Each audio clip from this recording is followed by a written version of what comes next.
நினைக்காத. ஆபிரகாமின் ஆசீர்வாதம் வாக்கு தத்தம் எனக்கு தான் உரியது, எனக்கு தான் உரியது. ஆனா இங்க தெளிவா ஆண்டவர் சொல்லியிருக்காரு, கர்த்தருடைய வழியில நீ நடத்தணும், நட காத்து நடவுங்கள் என்று கட்டளை தெரியும்.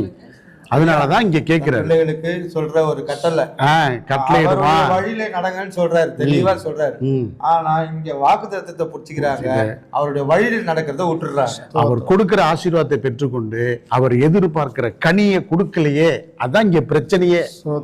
அததான் சொல்றாரு, மனம் திரும்பல் கேட்ட கனின்னு கேட்டுட்டு தான் இங்க வர்றாரு. நீங்க கிளைம் பண்றீங்க, நீங்க ரொம்ப ப்ரௌடா இருக்கிறீங்க. பட் அவரு ஆபிரகாம் இப்படி இல்லையே. ஆண்டவர் கூட ஒருத்தர் சொல்லுவாரு, நான் ஆபிரகாமுக்கு முன்பே இருக்கிறேன்.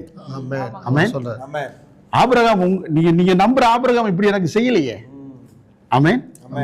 அவர் என்னுடைய வார்த்தை கீழ்படிஞ்சவராச்சு, நீதிக்கு கீழ்படிஞ்சவராச்சு. நீங்க எதிர்த்து நிக்கிறீங்களே கேட்கிறாரு.